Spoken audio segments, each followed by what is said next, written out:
And welcome to Around the Ozarks Spotlight. Each week, we uncover the stories behind the people who live and work here in Southwest Missouri. Those individuals with entrepreneurial spirit, those who love to work to develop the lives or help develop lives of others, or even put pen to paper to write books about the stories and history of the Ozarks and its people. I'm Scott Meier, and today we will explore the world of finance.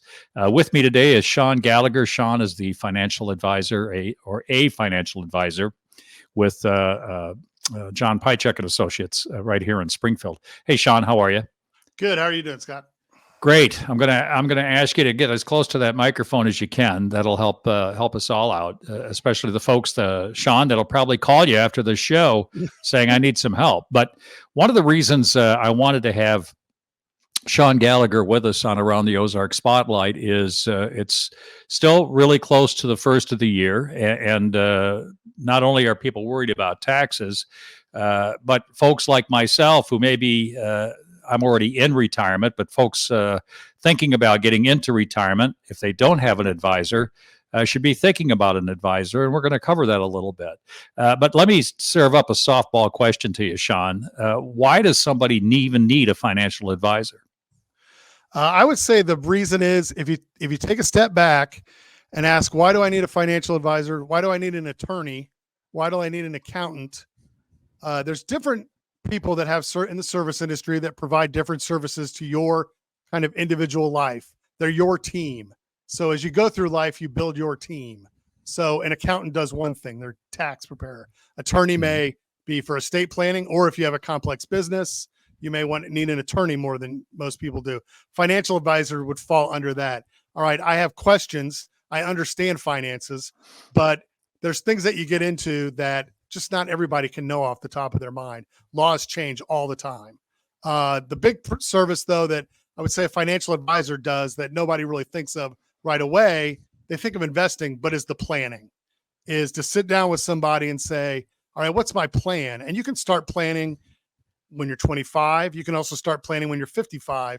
It doesn't really matter, but you're going to start asking yourself, what's my plan? And the plan usually for most people is to get out of the workforce, to retire. So the earlier you do that, maybe the better, but you can also plan for life events, college for your kids, just saving up for large expenditures like buying your first home. But you'll want to talk to somebody because most likely they will have an aspect or a thought that you wouldn't have thought of just by doing, say, internet research. Now, it's interesting when you talk about the word plan. Obviously, it's different for everyone. Somebody planning at age 25 is going to be very different from somebody at 55. But what do you do if you're sitting across the desk from a 25-year-old who basically thinks at this point in their life they're bulletproof? They're pretty easy just to say, just start saving something, anything. Most people, if you can do 10% of your salary, or your income, I should say, no matter what age, if you just keep it around 10%, you're going to be fine over 40 years, 45 years of doing that. But it's really just start is always what I tell young people. When we do our workplace meetings, when we come in and talk about a 401k plan or a simple IRA that their company offers, we usually tell them, my thing is, if it's $20, just do $20. Don't hurt yourself if you're just getting by. But another thing you might want to look at if you're just getting by is, okay, what can I cut? For most people, there's a small couple of purchases they might be able to cut to come up with $20 a paycheck. And once you start doing that and putting it into the way those workplace plans are structured, they're advantageous to just keep putting money into them, no matter the amount. So it really is just start. And once you get in the habit of it, it's, you're kind of used to it no matter. And you can get into making bigger contributions. But the real thing is just start, especially if you're young, because you have time on your side. And you kind of, if you start showing them the math that goes along with that, they kind of get a light bulb and get it. Sure. Well, that makes absolute sense. In the day of the digital world, much like we are now in our conversation as we're doing this digitally, as opposed to in a studio staring at one another, which arguably sometimes is a good thing as opposed to not being a good thing. A lot of folks have a tendency to say, well, I can do all this online, can I? Isn't this something I could do on a website? Well, what do you tell them? You can, but we always tell people, especially I'll start with our workplace plans. We've got a certain number of those. I handle all that. I go to meetings. I tell people, hey, we monitor these through your work. I am a free resource to you. I treat you as a client the moment you sign up for that. Well, the first question everybody has is, what should I invest in? Now, you can research that, and I'm sure you can find somebody on a Reddit page that would have decent information. But Mhm. if you want to, we have to go through a lot of licensing, similar to an attorney, similar to an accountant, to get this. Believe me, you learn just going through the licensing, you don't know anything. So, Mhm. I would say, yeah, you can do it on your own. If it's a small amount of money, we'll even steer people in that way, because just for the fact that it doesn't really help our business. It's tough to make, we have to take a lot of your money to make money, as a fee. Well, we don't want to do that to somebody with a small amount. You're better off using it online. We will direct you, but we will also talk to people if they want to work online. Hey, we can do for fee planning where you just kind of pay me like it's a dentist visit. Mhm. And, I can help you. And then you can go online and do everything for free. So there are options that most advisors do now, to where it's just not the standard trail off your account. And when I say trail, the way financial advisors make money is that when you invest money, there's a piece of it basically for management that comes out quarterly. This is standard across the business. It's no shenanigans or anything. When you hear the Mhm. Fisher ad that says, we do better when our clients do better, that's actually true of every financial advisor. They're not doing anything special, but there are ways to do sort of one-time payments for advice. We offer that for some of our planning services. Most people, though, we find if they've got a large enough sum of money, the planning just becomes part of that trail fee. So it kind of becomes the deal. But if you've got a small amount and you're just starting out, call somebody. Somebody will take Mhm. time to visit with you. I do it. I mean, I'm happy to do it. And even if it never makes us any money. My guest today on Around the Ozarks Spotlight is Shawn Gallagher. Shawn is a financial advisor with Piatchek Associates. Uh, Before we go any further, let's spell for the folks. I'll put the pressure on you here, Shawn. How do you spell Piatchek so people know Well, how they can find it? it's a Piat, Piat, then Chek. And most people, I think, pronounce it Piatchik. I've seen Piatchek, yeah, Piatchik. But yeah, just Piatchek. There's a T in there that you might not hear. right. But yeah, I was gonna say it's Piatchek. Now the firm has been around for quite a while. John Piatchek started things back, I think, when he left the service, which Yes, was it's quite a it's while ago. 50. I want to say our 50th year in business was 2018, 2017. John has been in business now for 55 years, 57 years, Sure. something like that. So things have gone well for Piatchek Associates, and Yeah, John's done all right. well, yeah, but I mean, the handoff to one of your partners, Kenny Gott, and you've got some other folks in the office there that you all work together on some of these things. But getting back to this idea of saving something now, uh, I think people maybe have a misconception sometimes of what that even means. Uh, like you were talking about, if you look at the hard numbers, you can give them a pretty good idea what that looks like over time.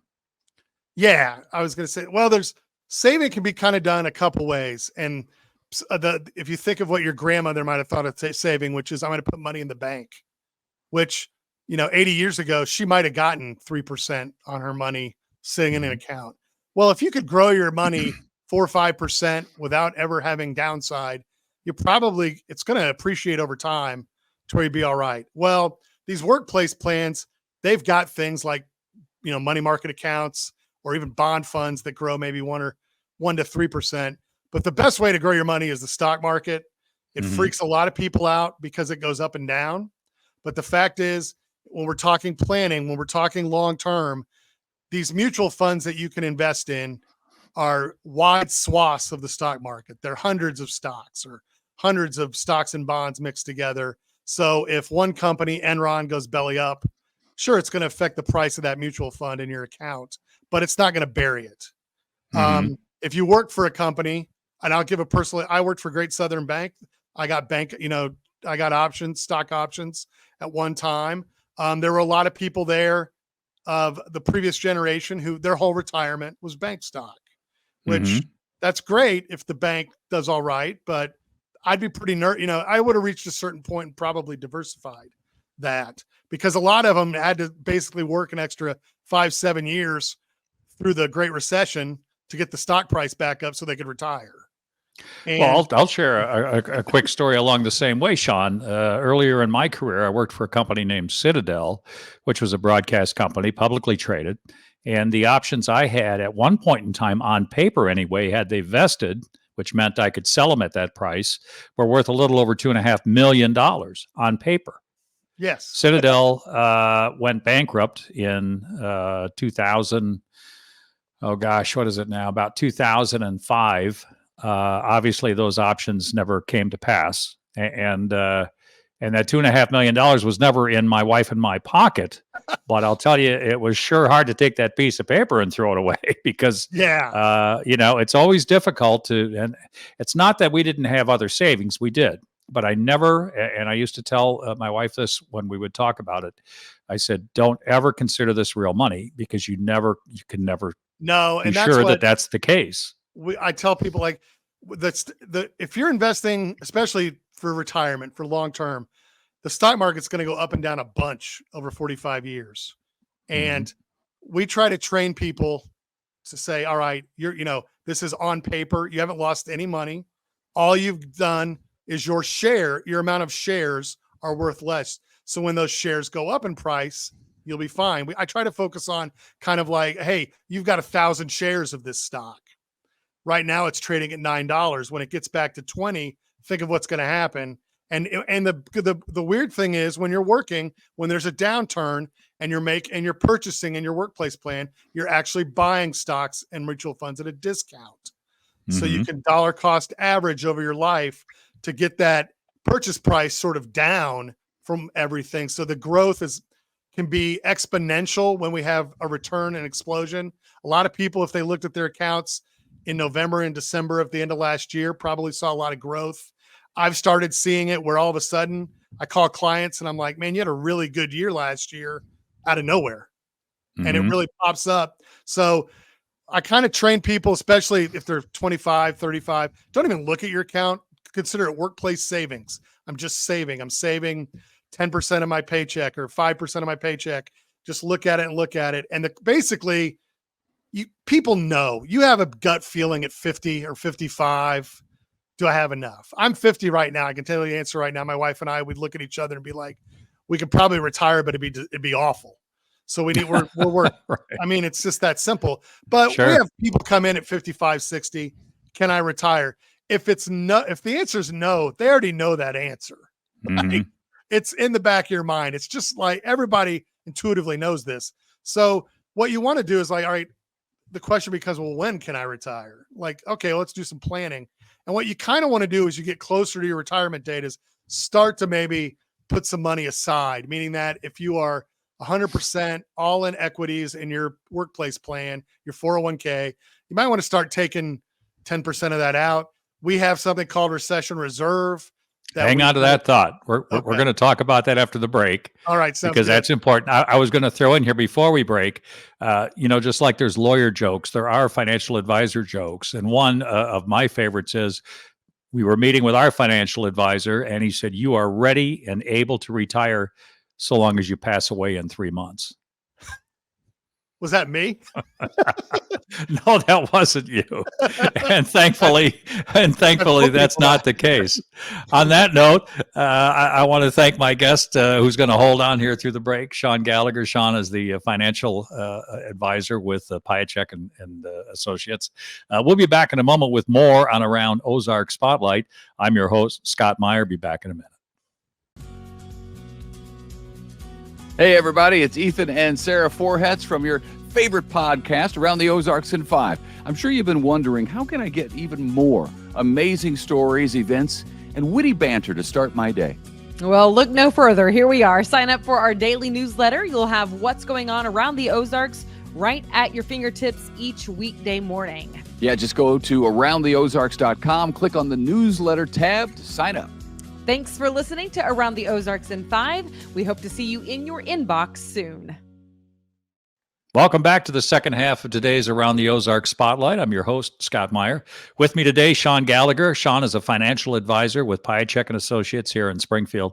A reason for Shawn being here, again, as I mentioned in the opening, it's the first part of the year. It's the time of year when everybody's trying to figure out ways to lose weight and have work issues and all those things. But it's also a good time, as Shawn and I have been talking about, to take a step back and say, where am I financially? Where do I want to be? And how do I plan to get there? Yeah, I was going to say, just anytime, end of the year, beginning of the year, it seems to be right now. We have a lot of clients. We have a bunch of our clients that came out of nowhere saying, we'd like to retire in the next, we want to see if we're ready. But it's another way to look at it too, is especially if you're saving for college, it's a good time to check in to see, what was your original goal for that? Are you on track? Do you maybe need to start reining in some of the funds, meaning that do they need to be put in something a little bit safer so you know what kind of money they're going to have when they graduate high school? Same with retirement. So it's a good way to look at that. Another thing to look at, this is more on the planning side, is this insurance. Is your life insurance enough? Based on if you had a job change in the last year or two that maybe something has changed with that. Do you need, did you have a kid? Do you need life insurance? What's your home? And if you're like me, I'd say, I'm cheap. So every year I shop my insurance, but if you haven't shopped your homeowners and your car insurance in a while, you might be surprised how much you can save. So just take a peek at that. If you're older and if you're doing Medicare, shop your supplement every year or two. Don't get hooked into one thing because stuff changes. And some of those are end of the year decisions, but it's something you can do every year. And that's when you kind of reset at the start of the year. But insurance is something we talk with our clients a lot about. We are life and health insurance. We can talk long-term care. We are not property and casualty insurers. I know enough about it to probably guide you into the direction, but most planners do. But it's something to look at that actually it's money you spend that you might be able to save on. I'll tell you right now, I saved a lot of money this fall when a lot of other people weren't saving money by shopping my homeowners and car insurance. No, that's great advice. Shawn, before the break, you brought up something that one of your partners in the firm actually wrote a book about called Recession Reserve. Yes. Why don't you tell the folks a little bit about what recession reserve is and why it can be important? Yeah, it's not so much is important, but can be important for certain people at certain times. For certain people. So it's really important when you get into retirement. I always tell people that, you're going to have Social Security. The max of your Social Security is probably going to cover about 2/3 of your living, of your expenses, of your income that you have now, your expenses. So you can live on it, but it's not a fun lifestyle. You're waiting around in an apartment for the first of the month. So what do you do? Well, if you've got workplace plans or other accounts that you've saved, it's, you're going to start taking withdrawals from those accounts. Well, when the stock market's plugging along and everything's up and, you can kind of just live off your earnings. Say, you've made money. We're not touching principal. Well, what do we do when the market goes down? So when we plan, we need to identify, all right, what's about a 3 to 5 year window? How much money do you actually take out a year from this account? And we'll just set aside 3 to 5 years in the account. We can use bond funds or actually individual bonds or money markets to do that. And then that way, when the market dips, instead of getting your income out of the stocks and selling at a loss or lower, we can just take the money we reserved for on the rainy day. And then that way you're really not selling, you're not losing money. Technically, we've allocated that money. And then when the market comes back and grows up, we can replenish that side of the account. But it's how about that scary, really that's identified during planning. I think a lot of planners do this. They just don't have a fancy name like recession reserve. I think a lot of them do.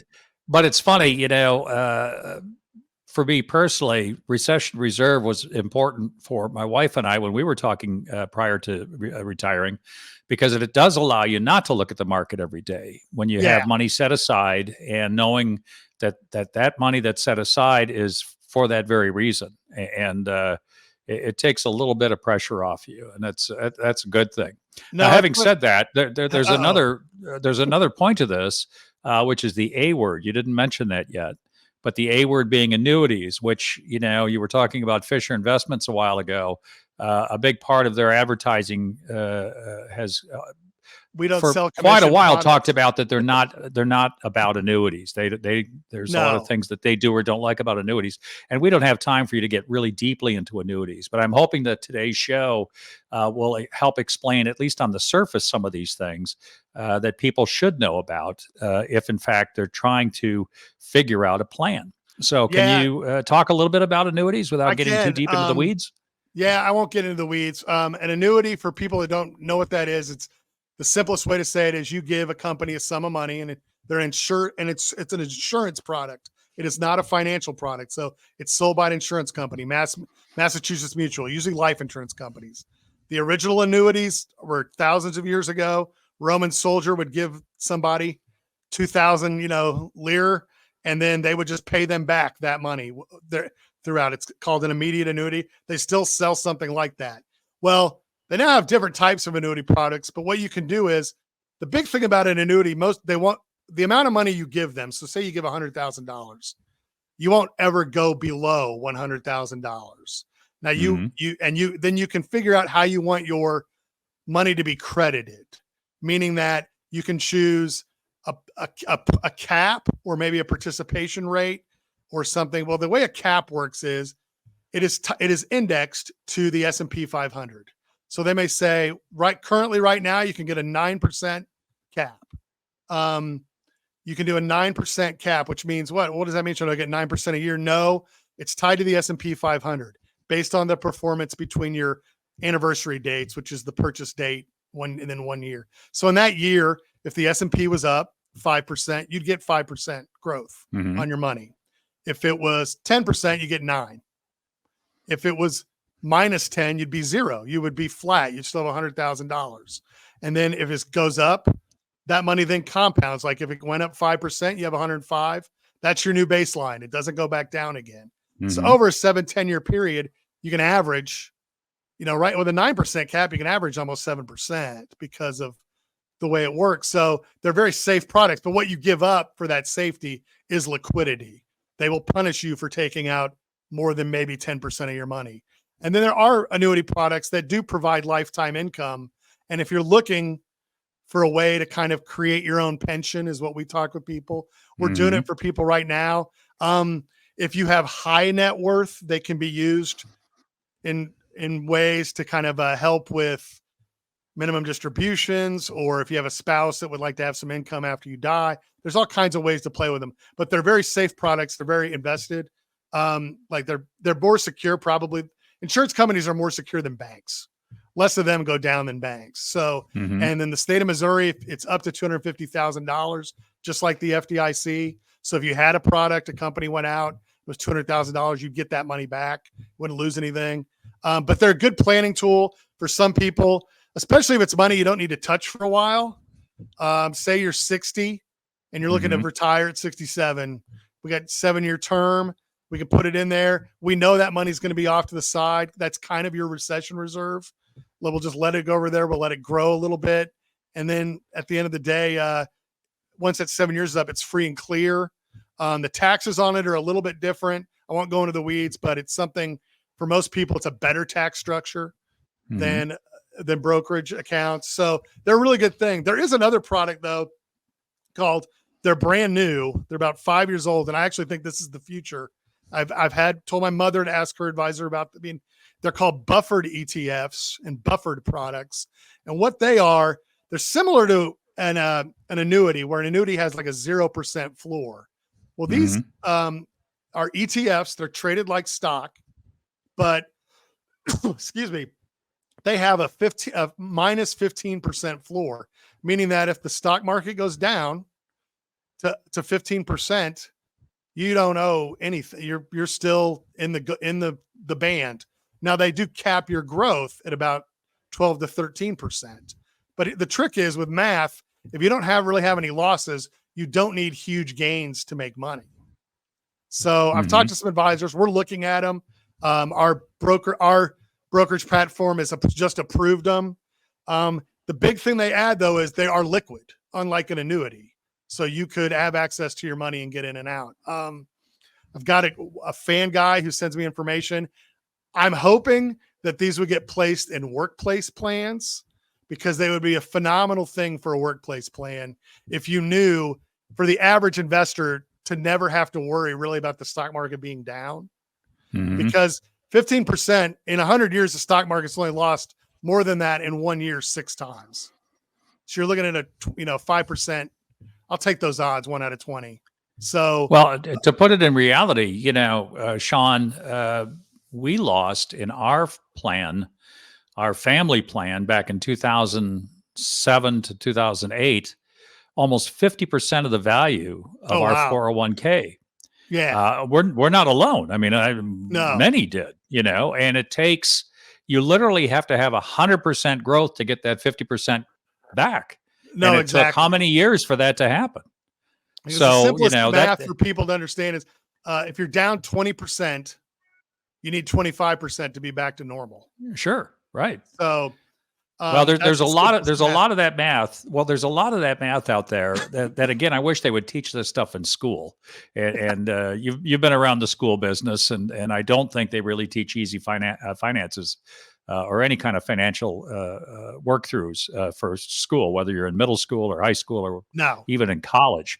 But if you look online, if you Google it, which we all do, but Google the value of the dollar, which changes by almost half every 20 years. Yeah. And when you do that, think about that. 50 cents is, or a dollar today would have been worth $2 20 years ago. $4.40. Right. And, if your money isn't growing exponentially or compounding exponentially, you can see how quickly $1 million today becomes $500,000, 20 years from now. And if you're in your 30s, where your parents maybe needed $1 million to retire, you're going to need $3 million to retire. Yeah. Or $4 million. Yeah. Who knows is my answer, because there's other factors, Medicare, that some of these things the bills come and due on. My one thing that I hope is I'm young enough that the glut of baby boomers working through the medical system, that they're going to need clients. So usually with true demand, that means the price would go down. But since nothing is subsidized like healthcare or government controlled, it probably won't. Right. No, that's fair. That's fair. One of the things I always ask my guests to do, if you'd be good enough to share without any names, obviously, but share a story. Have you had a client yet, or are you aware of clients that maybe have come into the firm that said, "Okay, we're ready to go. We're ready to retire. I want to tell my boss, take a walk. I'm done." And you look at what they have, and you go, "That ain't going to happen." Yeah. I was just, this actually happened a lot during COVID. I got a lot of calls from people that are, 62, 63, that'd be their age. And, they're done. They were done with what was going on. They didn't like what was happening. They were, the funny thing was a lot of them were from the same employer, which makes me think it was a miserable place to work at that time. But they kind of know. So you just say, all right, you're 63. Well, through planning, through the software we use, you can kind of identify like, hey, if you hold on to 60 to 65, can you do that? And they're pretty cool with it. Most people don't just quit right away. But the big thing to talk a lot of people out of early retirement is cost of healthcare. Once you just start saying, hey, have you shopped for healthcare? Because you're not eligible for Medicare yet. And if you leave, you don't want to pay COBRA. It's ridiculously expensive. Yeah, once they do that, most people, Medicare really almost drives people to the retirement age of 65. Yeah. Because unless you, I've got some people, they work public, they work for, public entities, and they are still able to buy their old health care through like kind of at a lower price through the government. Sure. So they can retire at 60 or 61. But that really Shawn, is we're just about out of time. Tell people how to get a hold of you. How can they get a hold of you to have a sit down and learn more? Yeah, Piatchek Associates, our phone number, 417-881-7900. Just give us a call. A human will answer the phone.